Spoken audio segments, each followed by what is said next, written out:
Now, the fact that we've paid off our credit cards now, because of using our money management system, we're able to have a large percentage of income be directed to ourselves. Yeah. And now we're at a point where we're so dialed in where if there's a mysterious charge that comes up, we're both like, hey, what's that Amazon thing? Because we didn't talk about it, because we understand that every dollar that's not accounted for is a dollar that is not being put towards our financial goals. And it's about putting our money into an environment, putting our savings in an environment where it's going to work for us.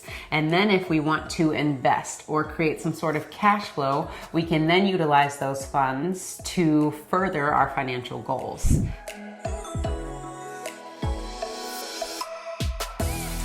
We have the 5 things that Dave Ramsey believes that makes people rich.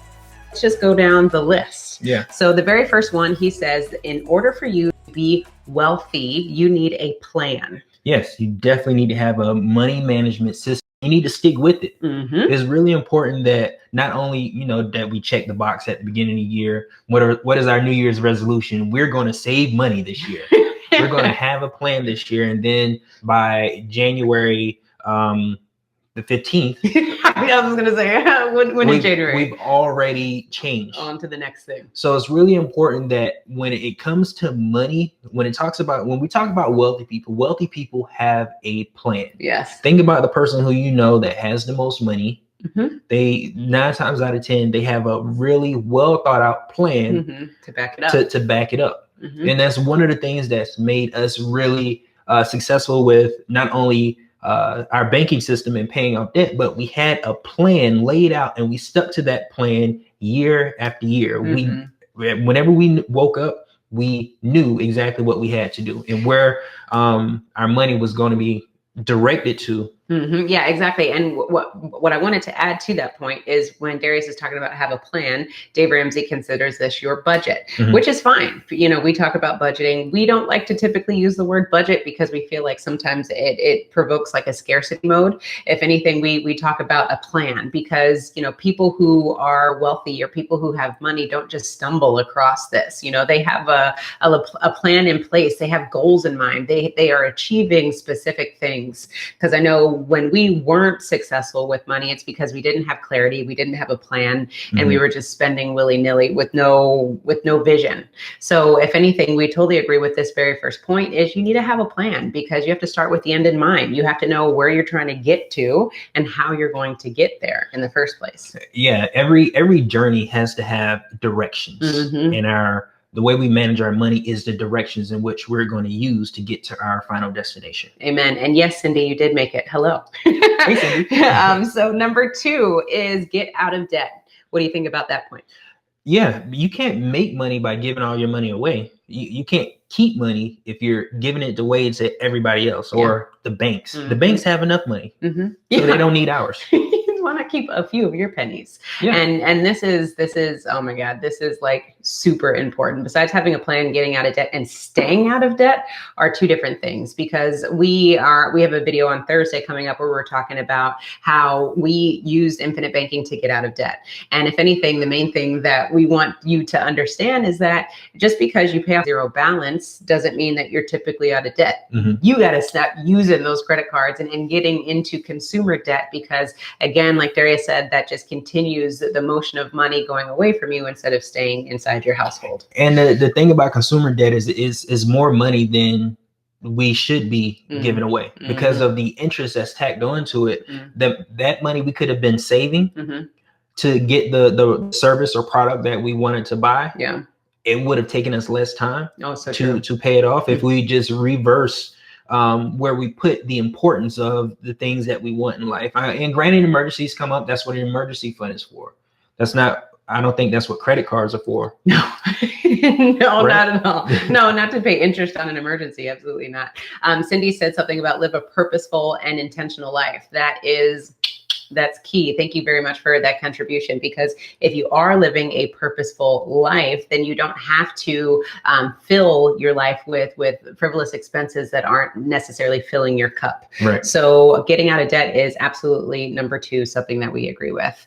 Now he goes into, a story and more information, such as, you need to be in control, you need to save money, you need to invest, and things like that. So for us, when we talk about saving money, it's all about paying yourself first, and having the mindset that, if I'm working so hard for this money, I need to pay myself before I pay anybody. Before anybody else gets this money, I need to get it first and foremost. And that's the biggest thing that we talk about, is saving money, because you're going to need that money to do something with. We got to create passive income. We got to create cash flow somehow, some way. Yeah. And everything that we're going to discuss in this live call is things that we should be doing, things that I think we all know, but for some reason we get away from doing it or incorporating it in our daily lives. So paying yourself first should be, well, of course, it's the first thing you do.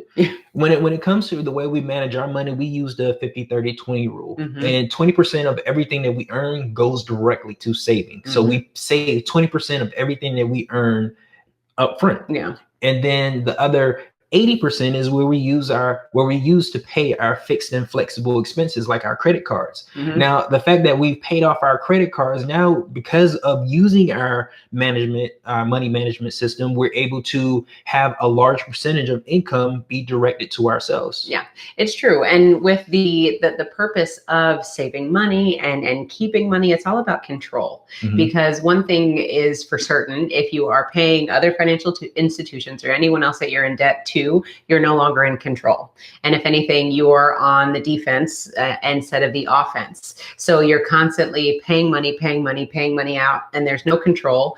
That's not a real great place to be in. And with us, we always say, own your own lifestyle. It's really about controlling your finances, controlling your lifestyle, and the fact of making sure that you're the only one that you owe money to. And if you owe money to somebody else, and it's in some sort of creative financing fashion where you have cash flow coming in to make sure that all of the expenses are paid. This is not at all about the consumer debt that a lot of people teach or preach. Yeah, all that is centered around control. The more control, if you want to have a lot of money, if you really want to be wealthy, you want to control your money. Yes. The more control you have over your money, the more opportunities you have that will not only come your way, but you have more opportunities to save money. Absolutely. Now go ahead, leave us a comment and let us know, what are you doing to control your money? And also, if you are live with us, then go ahead and give us a thumbs up. And even if you're not live with us, give us a thumbs up so that we can see that you're liking our content. Yeah. One other thing I want to say about control is that also is how you make your money. Like if you are let's say working in a position that you don't like, you have the control to say that you don't want to do it anymore. Like you're not limited to the experiences that you have to deal with in working a specific job or in a specific position. That's such a great point. That's something that was mentioned on the video before. So I really want to talk about that for a minute, because I know that when I was in corporate America, I don't know when you felt this way, I didn't feel like I was in control. And I think it's just because of the mentality that was always beat into me of, you need to do well. You need to make your boss proud. You need to do this and that. And when you live that type of lifestyle, you don't necessarily feel like you're in control, and you're always doing something to try to make someone else happy or get that pat on the back, instead of doing whatever you need to do to create that pat on the back for yourself. If that makes sense. I felt with my job, I felt like I was in control until I got laid off. That's when I realized, I was like, oh, I'm an engineer, I'm safe. No. And then you cut you're like, what? That was a huge blow to the ego. No, what happened when I got laid off was a really, really good experience for me, because at the time, the company that I was working for, it was bought by an investment company. So there was this guy that drove up to our company in his black Lamborghini. He seemed like he was maybe 5-6 years older than me. He came in and bought the place. And I wasn't going to Kentucky, so you get laid off. But what that helped me to understand, or helped me realize, is the fact that, one, I wasn't in control, and two, the experience that I was having, I don't have to limit myself to that. I can be having the experience, the guy that drove up in his Lamborghini had and bought the company. That's so true. Limiting yourself. When you limit yourself to just one source of income, you are completely taking away any earning potential that you have because you're dependent on one source of income. And I know that really didn't ring home for Darius and myself until we left our corporate jobs, left corporate America, and realized, wow, we can be making even so much more money because we don't put that limit or that ceiling on ourselves. So definitely making sure that if you are not happy with where you are right now, with the things that you're doing in life, you have the ability to control all of those things. And don't ever let anyone make you feel like you don't have that ability to do so. And if you are surrounded with people who are telling you, no, you can't do this or that, then you need to find a new circle of friends and a new environment of people who are going to you and lift you up to make sure that you see your goals through. Yes. Because you only got one life. Yep. So the next point, I felt like that was a good positive message. Just wanted to say for a second, I was moved to say that, ladies and gentlemen, today. The next part is investing. So we talked about having a plan, getting out of debt, saving money, and invest. Invest, absolutely. That's really going to be your ticket to getting that cash flow. Now, are you investing in businesses? Are you investing in products or processes? That's all on you. You got to figure out what tickles your fancy at the end of the day. And, there's so many different means of investing. And a lot of people always run to real estate. That's what we did. We were in real estate for some time and realized, we like it, but that's not something that we want to do for the masses. We just want to dibble and dabble in it for ourselves. It wasn't something that made us happy. The experiences that we've had in real estate, you make money from it, but when you realize that it's not like HGTV, for us, that was kind of like a deal breaker. Like we didn't enjoy chasing around contractors. We didn't enjoy chasing around renters. So that wasn't something that we weren't passionate about. The nice thing about investing is it's not limited to what you just research on Google. Yeah. You can create opportunities for yourself out of your passions. So one really, really important thing to do is take inventory of what you're good at so you can create some type of passive income from it. Because if you're doing something that you're really happy about, not only will you do it all the time or do it for free, but you'll have fun doing it. Perspective. I'm so glad that you said that point. So perspective, ladies and gentlemen, we all do this. So for example, like Darius and I just said, using our example, we had all this knowledge of money and creative financing. And instead of monetizing our knowledge at that time of what we knew about money, we were like, let's study up and go learn about real estate. So what did we do? That took 3 and 4 years off of our plan, off of our journey, because we had to go study, we had to go research, we had to go figure out this world of real estate, and then go down so many different avenues to figure out, wow, we really didn't like this in the first place. When this whole time we've been sitting on knowledge about money, we like it, we have fun talking about it, our friends and family ask us about money, and we just ignored the fact that the knowledge that we currently possess could provide a lifestyle for us. Yeah. And we talk to so many clients all the time who are always talking about, oh, they're studying to do this, or they're learning about this, or getting this certification. And fine, I'm not knocking that. But what I'm saying is, don't underestimate the knowledge that you're currently sitting on, and something that might be making you happy. Because if you divert and go take time to study something else when you're sitting on some knowledge right now, you could shave years off and learn from us. We could have had WealthNation, several years prior to this. But it's, again, just making sure that you're controlling your lifestyle, that you're finding ways to empower yourself and to monetize your knowledge at the end of the day. Yeah. When it comes to wealth, make sure in parallel with that, you're also looking for stuff to make you happy, because there's a direct connection to happiness and health. So the two things that you want in your life is health and wealth, because there's no point in having wealth if you can't enjoy it, or if you have to spend all your money for maintaining your health because you worked so hard to and just forgot about your health. Yeah. So health, wealth, and your spirituality is really important, and having a well-rounded way of looking at your life and your finances and how you interact with the people around you and your family. That's so true. So to draw the connection to all of that, again, going back to owning your own lifestyle, what Darius is wearing right here on his shirt is all of these things are connected, and making sure that you understand that everything is connected. Because sometimes we just focus on the spreadsheet, we focus on the numbers, and that's all we think about. That is stressful. Let me tell you, if you go back to our old video where we talk about how we were $120,000, $140,000 in credit card debt, the process it took for us to get to that point where we were even able to share it with you was, I think it wasn't good for my health, because I'm a numbers person, and I was able to connect the feeling that I had of being in so much debt to my health. I mean, it was a really bad feeling, but thank goodness that we were able to stay on a path. Thank goodness that we had a money management system or a plan in place to help us get from where we were to where we are. Oh, I'm so glad that you had that point, because sometimes when we get into those scarcity modes where we just completely shrivel up and we don't know what to do, and we allow that to affect everything in our lives, it's all about one point that Dave Ramsey said, which I wrote down here, stuck versus stagnant. We could have allowed our debt to keep us stuck and to keep us stagnant in the sense of not doing anything and having this mind of scarcity instead of abundance. So we had to look beyond ourselves, beyond our situation, and say, you know what, we have the ability, we have the power to work towards this. A lot of people don't see that they have the ability to get beyond, some of these overcomings, and you do totally have that. Yes, you can totally improve your circumstance. You just need the plan and the discipline in order to make that work. Now, the last thing that Dave Ramsey talks about is being generous, which I totally agree with. I think once you get to the point where you have taken care of your house and home, you're in a good space, both financially, mentally, and spiritually, then absolutely you should be giving back. And you should be giving at any point. But what I mean by that is you can enjoy the process so much more once you have your plan in place and you feel like you're in a good space. Yeah, one example my grandmother would give me all the time is that a closed hand, you can't put anything in that.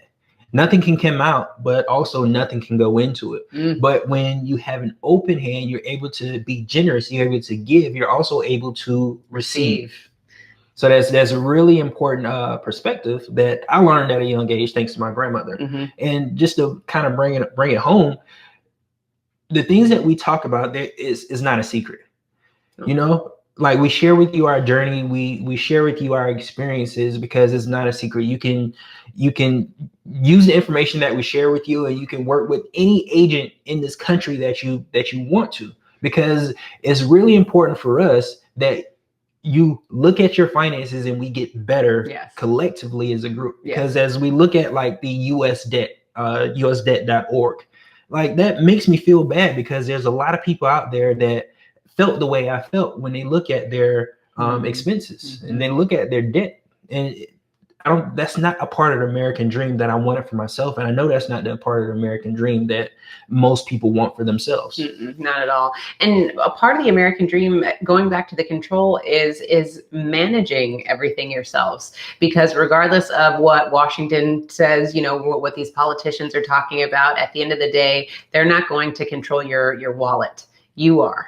There are a lot of rules and regulations that are in place, but it's all about education, understanding how money works, what loopholes are in place, what can you do to pay less taxes, what can you do to create more income and generate more income for yourself. You have control of all of that. Nobody else can take that away from you. So don't ever rely on the closed fist mentality where you can't send or receive information or money, because that's just going to hinder your financial progress at the end of the day. Yeah, I agree. Yeah. So I wanted to shout out a few people, because Cindy, you are on fire, ma'am. Thank you so much for all of your information. You're saying discipline and good habits. That is very, very important. That's really what helps us at the end of the day. And she said, thank you so much for sharing. Absolutely. And also investing yourself. Absolutely.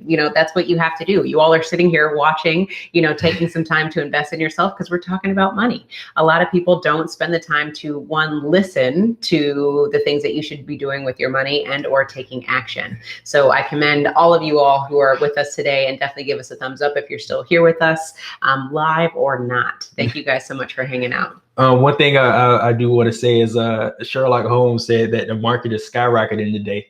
It looks like I won't be investing. If the stock market is what you're good at, if that's your gift, then you have to use it. Yeah. That's the thing. Here's the thing, ladies and gentlemen. Like we all have gifts.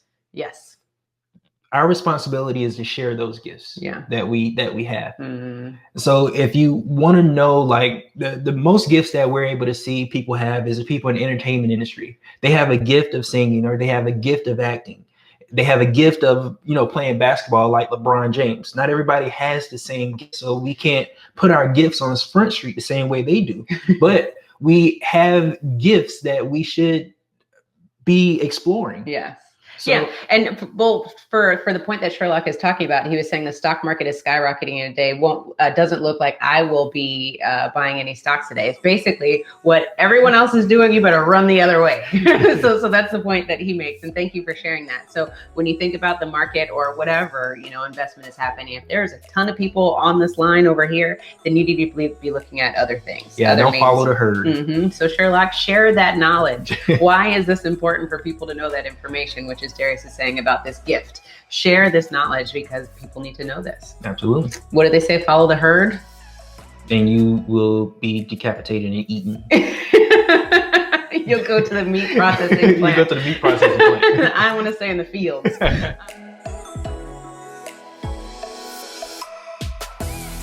The very first secret that we're going to share with you is mindset. We talk about mindset a lot on this channel, and we really feel like that's really what separates us between other financial educators, is we're so focused on mindset, because we understand if your mind ain't right, your money ain't gonna be right. Right, because you can earn $1 million and spend it all and have no more in your savings than someone that earns $50,000 a year.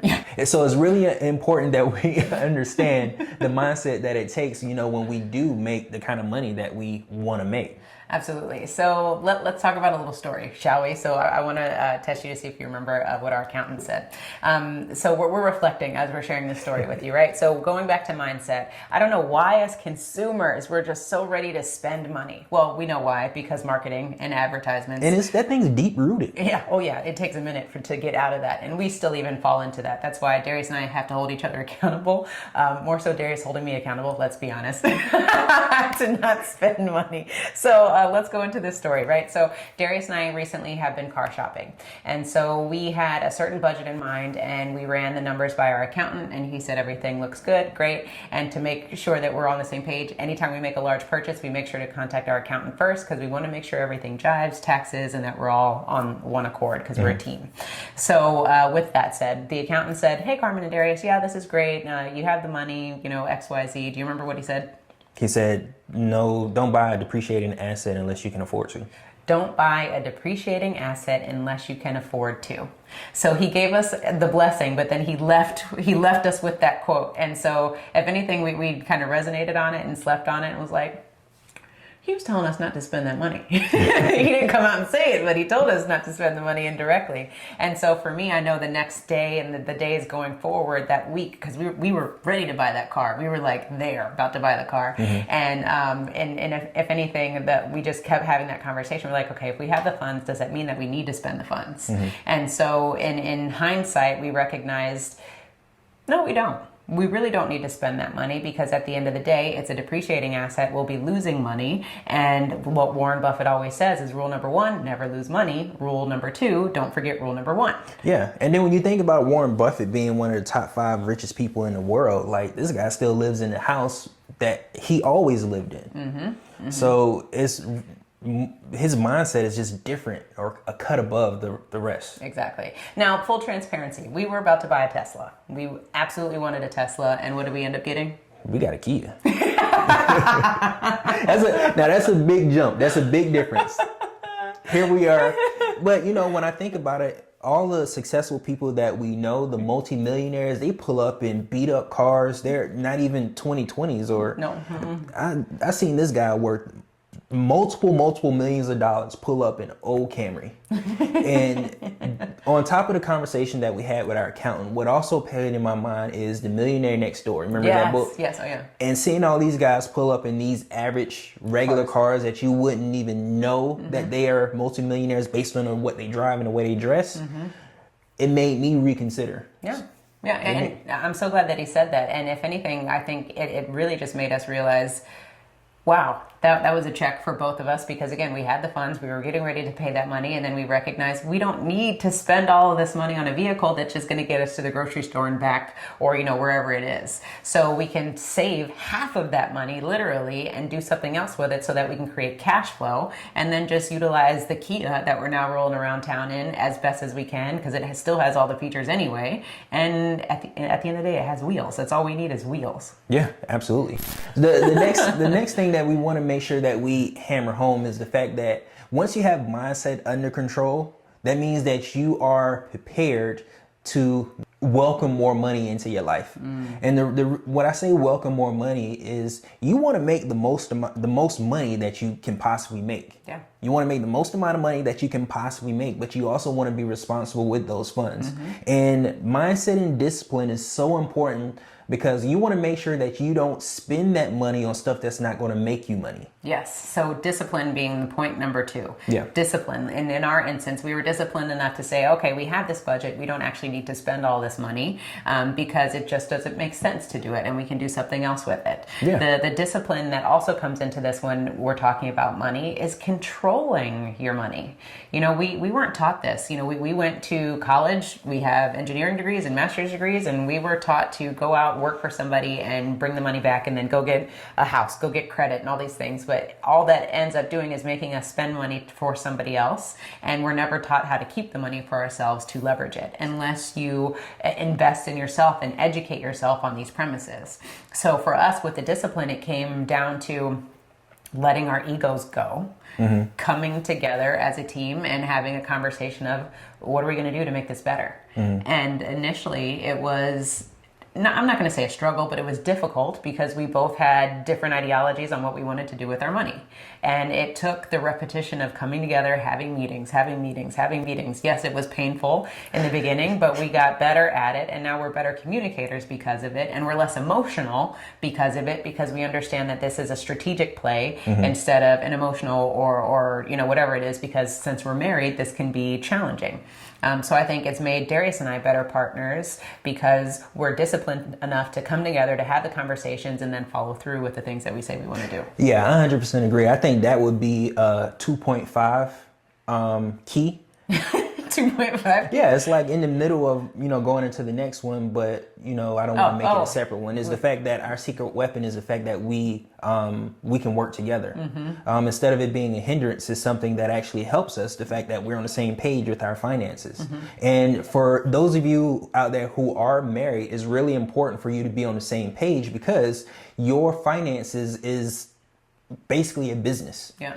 Because when you think of a business, you think about the fact that you have to maintain your household so that you have someplace to stay. You have to maintain your household so you make sure you have food on the table. You have to maintain your household so you can make sure those bills are paid so that you can get to and from the source of money in which it comes into your house.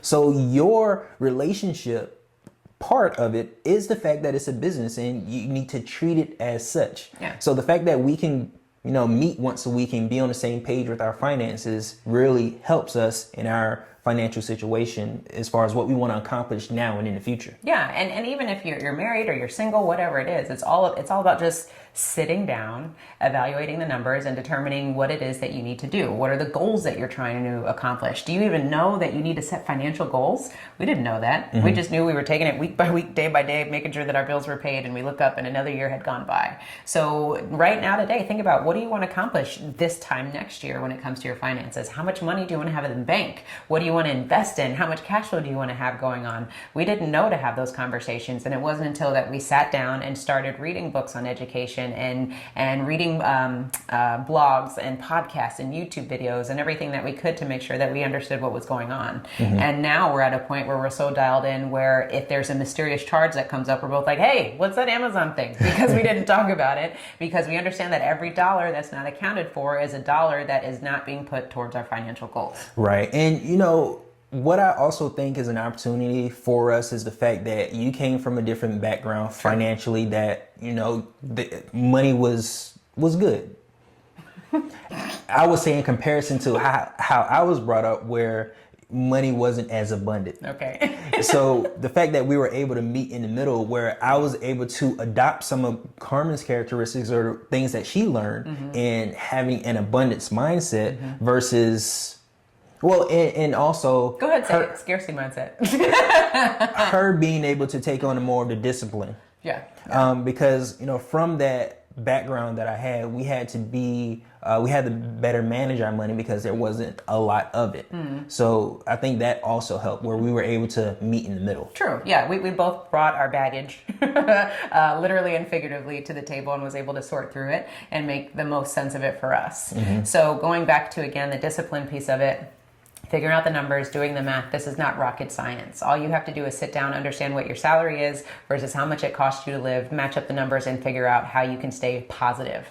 Because something that we mention in videos all the time is that as long as you have enough money to pay your bills and you have a little bit money left over each month, you are wealthy. Right. So don't be confused or misunderstand the concept of wealth. Wealth is all about making sure that you have the money that you need to finance your lifestyle.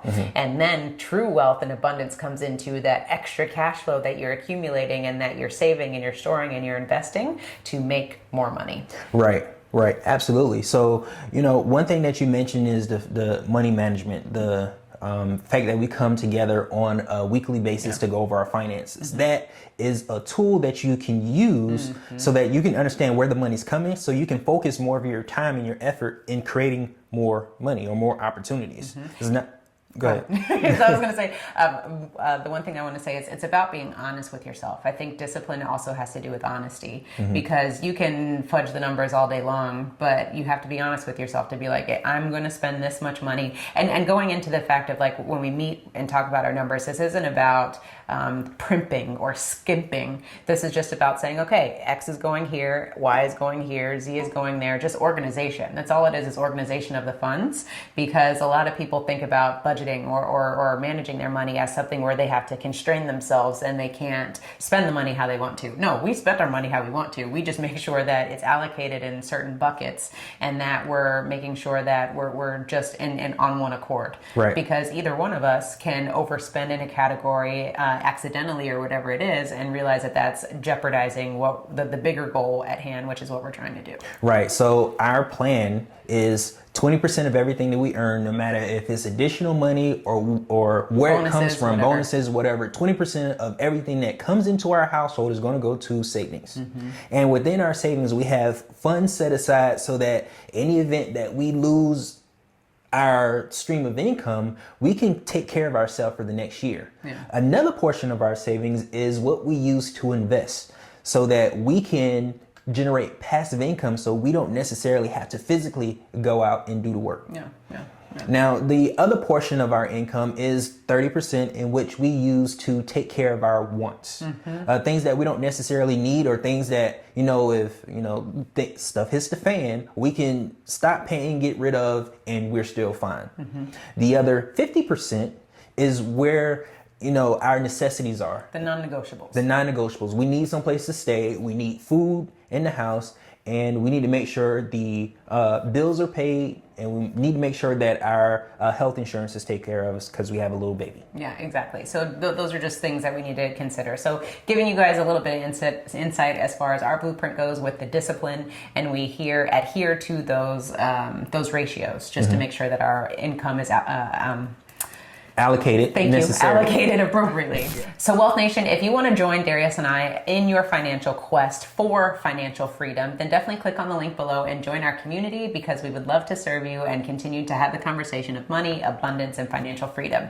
Now, this leads us into point number 3, which is all about execution. So we kind of talked about that. You're talking about that 2.5 mark. We've been leading into execution this whole time, which execution just means go out and get it done. Get it done. Oh my gosh. It pains me to have this conversation a little bit, because all the people that we speak to and are just, you know, amazing and teach us so many things, the one thing that we just find immediately is that people lack execution. Because you can see through, you can hear it. You can hear through the conversations when people are talking to you about the things that you're doing. You automatically know if somebody's executing or not based off of just what they're talking about. And it pains me to realize that so many people have financial freedom right here in their grasp. But because they don't execute, they'll never get it until they decide that it's time to to put their money where their mouth is. Yeah, because it's one thing to knock on the door to financial freedom. It's a whole nother thing to open it and walk through. Yeah.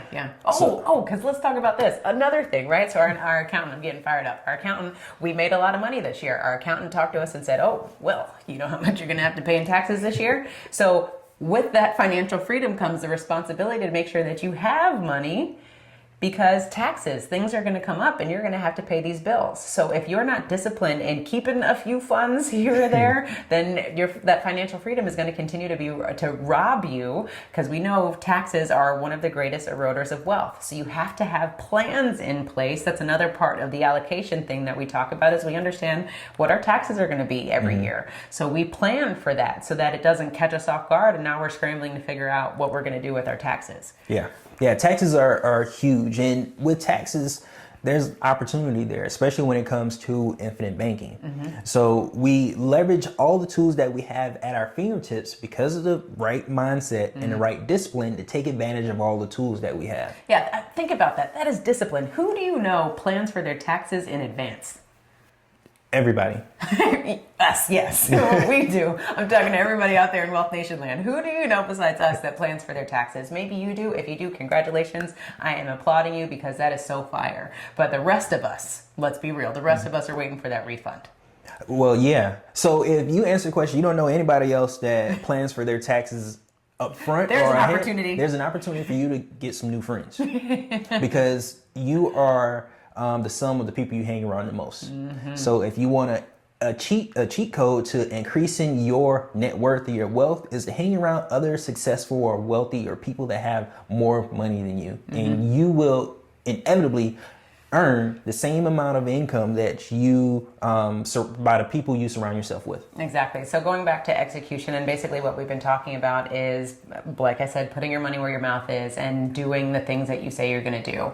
Getting the mindset. So is it affirmations? Is it whatever it is? Is it budget meetings? Is it reading books, investing in yourself? Whatever that is, start feeding yourself with knowledge so that you can make sure that you can execute at the end of the day. And then the discipline is just keeping up with everything that you're doing anyway, putting it on paper, tracking your numbers, seeing what's happening. Because one thing that I think is nice, if you actually track your numbers, you're able to see where you can go. If you don't see it, if you can't envision that the numbers multiplying and doing whatever they need to do to make friends and bring more money home, then it's hard for you to understand where you can go from a financial standpoint. The other thing that you want to make sure is you pay yourself first so that you can have money to invest. Is one thing to see that there's a ton of opportunities around you, but it's another thing not to be able to invest in those opportunities because you weren't disciplined enough to put money aside.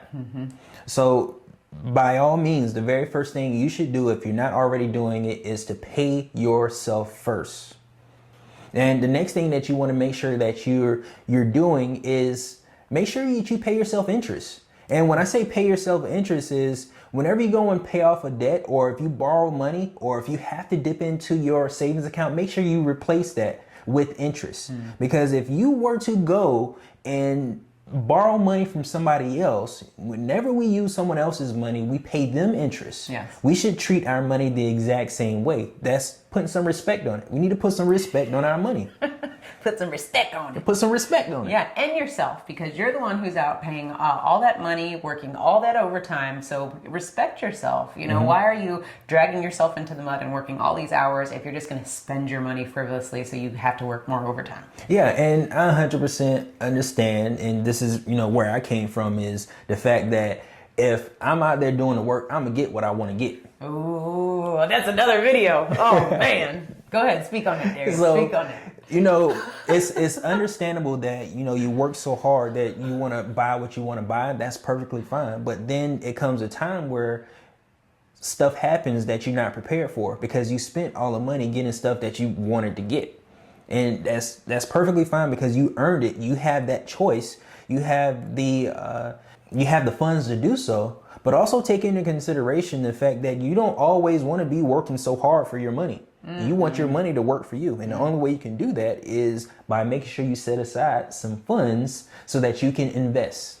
Nope. And that goes back to what we were talking about earlier. That's that Tesla. We're like, we work damn hard and we deserve this Tesla. Yeah, we want those butterfly doors. So our ego was hurting a little bit. We were like, man, you can't get this Tesla. I know, right? So, but anyways, I'm so glad that you said that, because that's exactly what we were living. We were like, we work hard, we're going to reward ourselves. And it's not about that. We're not saying don't reward yourself. We're just saying, what reward do you want? Let's evaluate. Okay, reward number one, you have this nice fancy car that you get to drive in that's electric and it looks super sexy and it's really cool and it's super fast, right? Or you have the opportunity to have a car that's still reliable and stable and get you to where you go, and you can take 30 grand and put that into something that's going to cash flow and bring some more money your way every single month. Just have that conversation with yourself. Which one do you want? Do you want the nice sexy car, or do you want a car but some money still that's coming in? Yeah, you can Either way, you're still rewarding yourself, right? Yeah. Instead of buying $100,000 car, you buy a $30,000 car and invest $70,000. Oh, and then the repayments, the cash flow that's coming in, you can use that to reward yourself. How about we do that? Yeah. So our idea when it came to our car is the fact that we didn't get a Tesla right off the bat, but since we used our banking system, we can use the money that we pay ourselves off, in 5 years. Because we pay cash for the car using our banking system. So when we pay ourselves off, we can just use that cash to buy our Tesla next time because it includes interest. Yeah, and the interest is what is working for us. So we use the interest to reward ourselves. We'll keep the principal out working, bringing back friends and family, and interest is what I'm saying, so that we can continue to do this again. Yeah, and so still use the $70,000 to invest. That's such a great point, though, because think of now we're freestyling right here, because we're talking about life. This is life, because we work so hard. I'm guilty of it. I'm speaking to all the people that I'm speaking to our people, right? We know how this happens. We work hard. We're like, oh, I'm going to reward myself. I'll get a pedicure. I'm going to reward myself. I'll go get another edge up. What do you do in guy terms? What's your reward?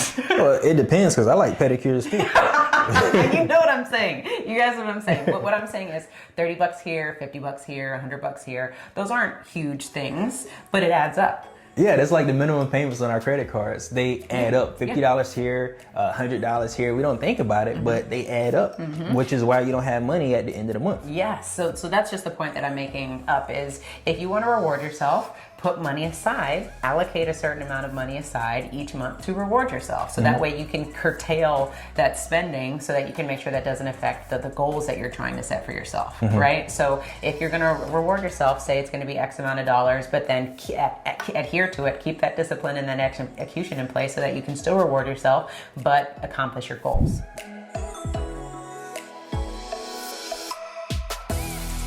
Basically, compound interest. What is it? How do you build it? And how does it make you build wealth? Well, compound interest I think, is the gem to building wealth. Because the thing about compound interest is the fact that you earn interest on top of the interest that you earned previously. Exactly. So, now, if you don't know what compound interest is, check out this video where we explain it. We talk about compound interest a lot on our channel, but we just want to continue to hit home with the thought of what compound interest is, because I know for me, in my financial education, I didn't really know what compound interest was. It sounded super sexy and I was excited about it, but I was like, wait, what is that? One more time? So I'm sorry, go ahead, finish your thought. So just to talk about compound interest is something that you can earn in your savings account. Yes. Because as long as your money is sitting inside your savings account, you can continue to earn interest on that amount. Now, granted, the money inside your savings account isn't earning very much interest, Not these but days. that's the idea of earning compound interest. The money has to sit there in order for you to earn it. The money has to sit in order for you to earn it. Again, like we said, we talk about this all the time, but for whatever reason, it didn't click for me in my journey, because I just thought, oh, the money's in the savings account or it's invested and I'm earning the compound interest. But every time you touch that money, meaning something comes up and you got to pull from your savings, or something comes up and you got to liquidate some funds somewhere, you affect the compounding rate, right? So if you touch the money, now that whole pot that was earning compound interest is now affected, meaning you're probably earning less interest because you have less principal to deal with. So again, just keep these things in mind, because when we talk about wealth building, it's about preserving your money. It's about maximizing your money. And if you're constantly toe dipping, you're affecting the growth. Yeah. Now, the next point that I want to make is the fact that the secret to building wealth is being in multiple places at once. So you want to be in a place where you can earn compound interest, but you want to be also in a position where you can take advantage of cash flow opportunities or opportunities to make more money or to invest. So one of the tools that we use for that is whole life insurance, because of the fact that the money that's sitting inside of our policy can continue to earn interest, and we can leverage those funds in order to borrow from the insurance company. Yeah. Now, there's a lot that I said that needs to be what did you say? Uncompacted? Unraveled. There you go. In that conversation is the fact that you use your money as collateral to borrow from the insurance company. So the first thing about compound interest is the fact that you can't touch it if you want to continue to earn it. So that checks that box because we're using our money as collateral. Now, to further unpack this, again, when we think about compound interest is, okay, typically people only know that you can earn compound interest in a savings account, a CD, or maybe some investment. But you have to touch that. If you touch that money, there goes the compounding. So for us, we then had to redirect our options to say, is there something that's out there? Is there some sort of financial product out there where we can earn compound interest? And if we need to touch the money for whatever reason, we're not affected. So all it is really about educating yourself to understand what are your options. Because a lot of times all we see is what's in front of us, and then that's all we deal with. When sometimes we need to peel back the layers and figure out, what exactly is going to work for my circumstances. Like Darius said, for us, that's whole life insurance. The reason being is because when you put money into your policy, or you pay your premium, for example, you pay your premium, that amount of money is going to go towards death benefit, and there's something called cash value, which is a savings mechanism that is inside this life insurance policy. So it acts as a savings account on steroids, as we like to say, because you can earn compound interest and you have a death benefit at the same time. Right. So with that, we get this question a lot as people say, oh, well, if I borrow from the funds, does that affect my cash? And no, it doesn't, because you're going to get a loan from the insurance company. Like Darius said, they're going to use your money as collateral, meaning their guaranteed payback. They're just going to hold on to it, and they're going to give you their money instead. So because you haven't physically taken your money out of the policy, you aren't affected by the compounding. So the point in which you would no longer earn compounding on a life insurance policy is you actually die. Yeah. And or you withdraw. You withdraw the funds. So comment below and let us know, what are some different places where you've learned that you can earn compound interest other than a life insurance policy. Exactly. And if this is something that interests you, then click on the link below to join the Wealth Nation. We'd love to serve you. Absolutely. Now, another point that I want to make is the fact that when you are earning compound interest inside your life insurance policy, that just checks the box. True. That's all that does with compound interest, is it just checks the box. What you are in control of is what you do with the money that you leverage or the money that you borrow. At that point, this is where you want to start investing in what you're good at, be it the stock market, be it real estate, be it Bitcoin, whatever you're good at. You use that cash so that you can start earning not only compound interest, but also interest from your investment on top of the compound interest that you're earning in your life insurance policy. Yeah, I think that the point to really understand here is that we're just talking about how to maximize our savings. And I feel that as a society, we can't differentiate between savings and investing. For whatever reason, it's all the same. And it's really not.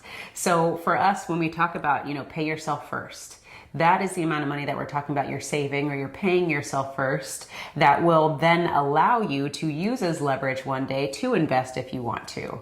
But for us, again, it's about putting our money into an environment, putting our savings in an environment where it's going to work for us. And then if we want to invest or create some sort of cash flow, we can then utilize those funds to further our financial goals. But for us, it's not about just paying ourselves and then literally taking that money and investing it and risk losing it.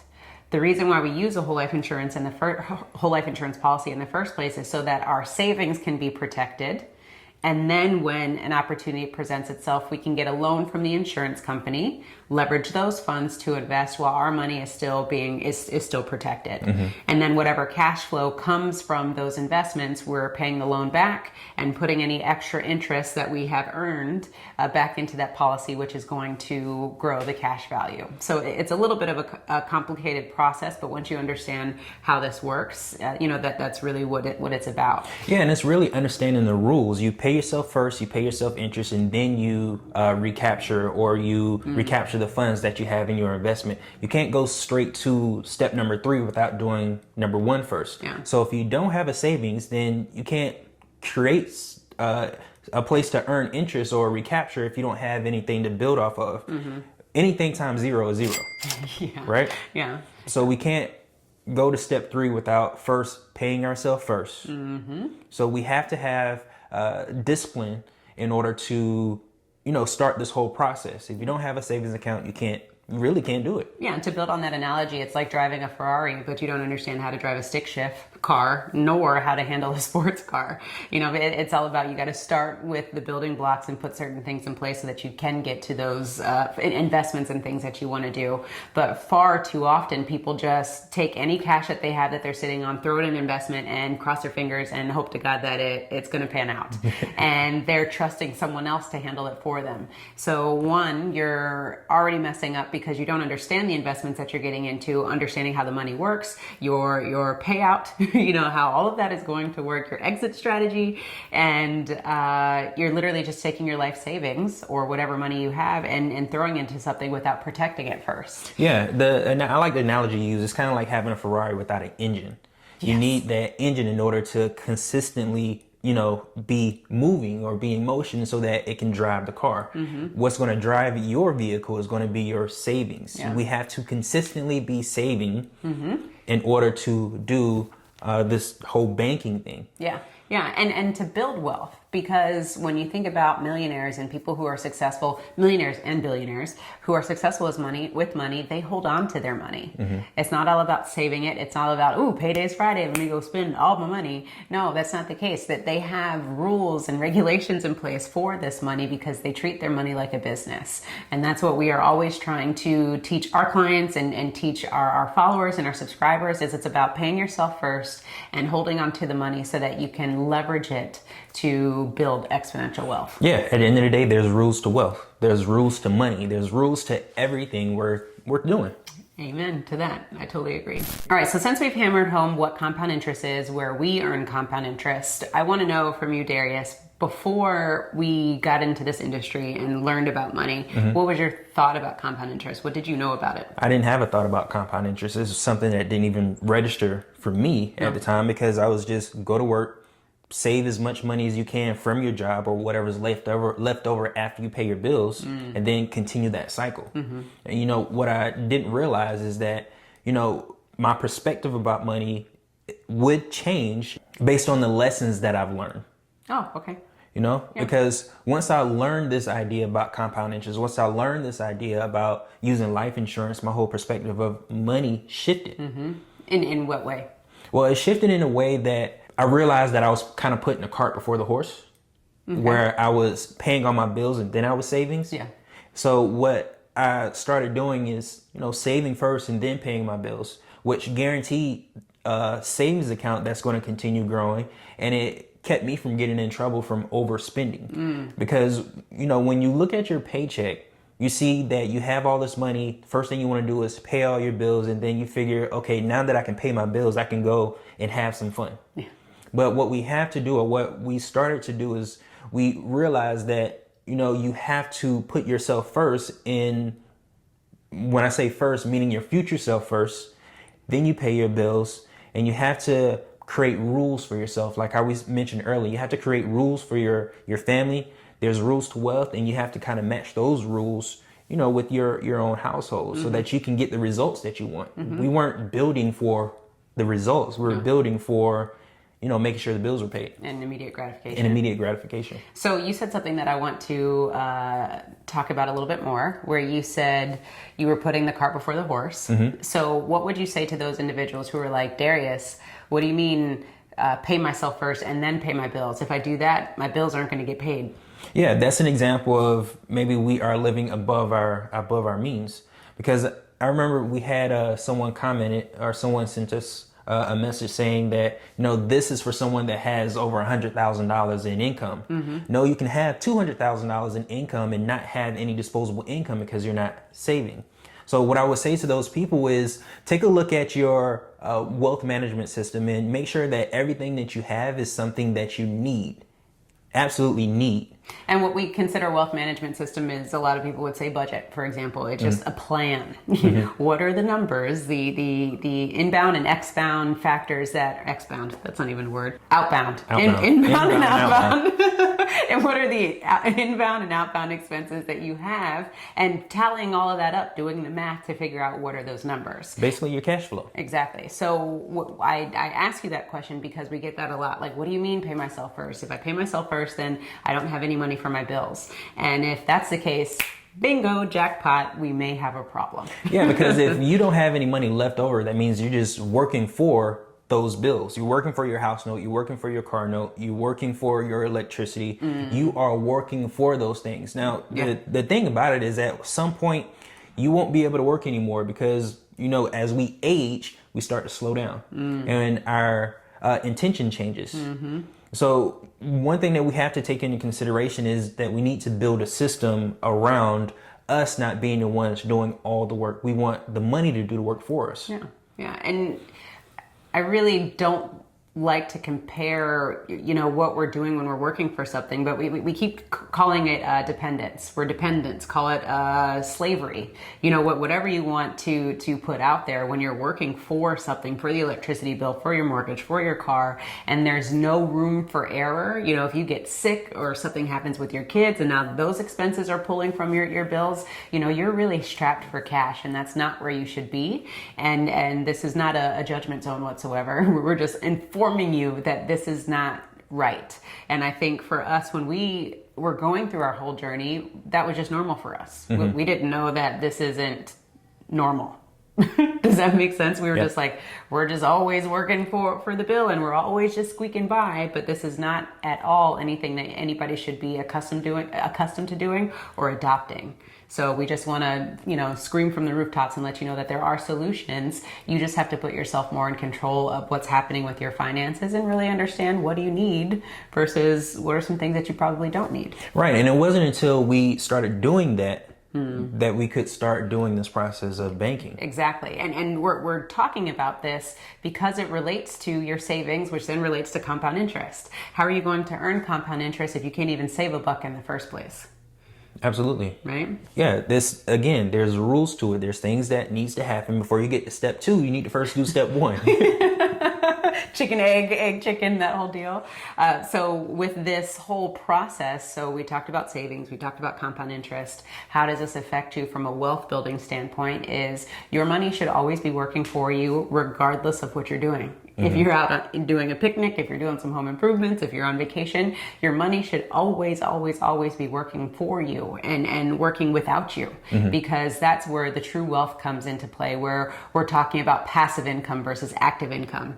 And if you're already earning passive income, meaning that you aren't trading time for money and you're earning compound interest with that passive income at the same time, that's just exponential growth when it comes to your finances. And it's just about the building blocks. There's steps to this, that it's always a process. We're always learning. We're always tweaking and changing. This isn't something that's just going to be stagnant once you set up a system in place. Well, the thing is, wealth or building or anything that you build has to have a foundation. Oh, yeah. And our foundation is going to be our savings or our savings habits. Yeah. And then what we build on top of that is what we invest in. Sure. And then what comes on the next level is, the passive income that we create so that it can tie back into our savings. Totally. So our foundation is always going to be savings. Anything you build has to have a foundation, a solid foundation. I love that. Whether it's business, whether it's money, whether it's relationships, everything has to have a concrete foundation. You don't want to build your foundation out of straw.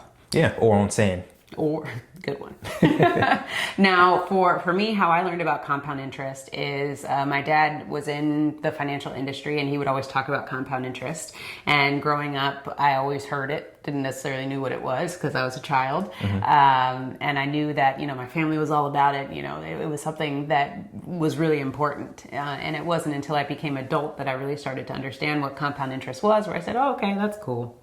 But I never it never interests me in the sense of like, okay, my money's in a savings account, that's cool. But again, it goes back to the lack of education on my part as far as making sure that I was maximizing my funds at the end of the day, because I was really focused on my career in corporate America, and the money that came from it was great. But at the same time, I wasn't then focused on the money that came to me, every other Friday or whatever it was. Yeah, I would say that's an example of, you were introduced to concepts, but the education didn't continue, so you can apply it. So that's something that happens in a lot of households. You were introduced to a concept very, very early, but there wasn't a follow through. Yeah, that there wasn't the applied learning.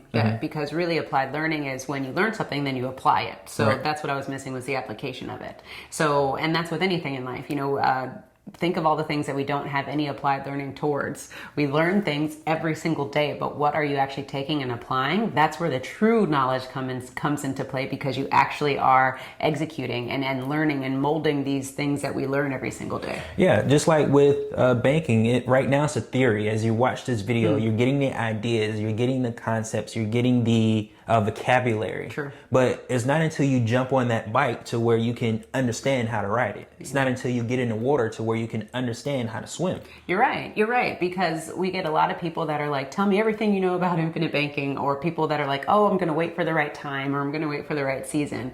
And again, that's where you lose the application and the knowledge, because you don't take the time to get on that bike, to fall off the bike, to, get some bumps and bruises along the way, because you're learning and you're trying to figure out how this works and how you should, pay your bills through the policy, how you should invest using your policy. We can talk about it all day until we're blue in the face, but it's until you actually apply these principles that we're talking about where the knowledge comes into place in the first place.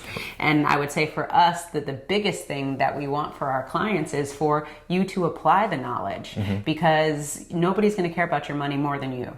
And you need to be at the point where you're ready to be in the driver's seat and take control or own your own lifestyle, like we always talk about when it comes to your finances. Right, because you can have us help you through the foundation piece, but actually earning the passive income and the investing, you have to take ownership of that part, because that's a reflection of what you're good at, not what we're good at. It's a reflection of you. So a lot of time people get stuck in that transition. Of going from the policy to paying off all your debt, or paying off whatever you want to use the policy for, to then using the system to earn more money, to grow your system so that you can pass it on. Or people get stuck, they just get the policy and then they don't do anything with it. Yeah. And at that point, you just have life insurance. And why did you spend all this money for life insurance if you aren't going to use it? That's where I think the argument comes into play is, well, should I use this or should I not? And is this a good thing to do at the end of the day? So if you get a policy, it's always with the intention, with the purpose to create passive income, to generate wealth, to do something with the policy. Because if you just get stuck in the numbers of, what this can produce for you, again, we're just talking about life insurance. Yeah, because that's when you get in a conversation of how some people buy whole life insurance and some people buy term insurance. People buy term insurance if they're not going to do anything with it. They just want to cover their death in the event something happens. Death insurance. Now, when it comes to whole life insurance, a lot of wealthy people buy whole life insurance because they all have something to pass on. They all have some type of trust or some type of legacy that they want to pass on, which has whole life insurance coupled with the assets. Yes. So they are passing on a system. We only get pieces of the information, but when you start to unravel this thing and start to learn what other successful people are doing, then you start to learn the process in which they are passing these things on. It's true. And that's really what we want everyone to understand is maybe there's something that we just don't know. Possibly, and that's with anything in life. Like I said, Darius and I are constantly learning, and the subjects that we're learning every single day, we just realize that there's just so much out there, and it's really about taking control and owning your own lifestyle with everything that you do to make sure that you're putting yourself and your family in the best position possible. Yeah, and I can guarantee you, if this is your first time hearing about how we utilize life insurance to, borrow the cash value and pay for our expenses or finance our lifestyle, that's only the tip of the iceberg. Yeah. What you're able to do with cash that you have control over is unlimited. And some of the things that people are doing with these things, like, Fortune 500 companies or banks or, our elected officials, yes, how they're utilizing whole life insurance is different than the way we've been taught how to use life insurance. Exactly. So with that information, go ahead and check out our next video where we talk about infinite banking, becoming your own bank, and how you can utilize whole life insurance to further your financial goals. And click on the freebie below where we talk about 52 different ways on how you can utilize life insurance to generate passive income for yourself. And make sure you own your own lifestyle. Or someone else will.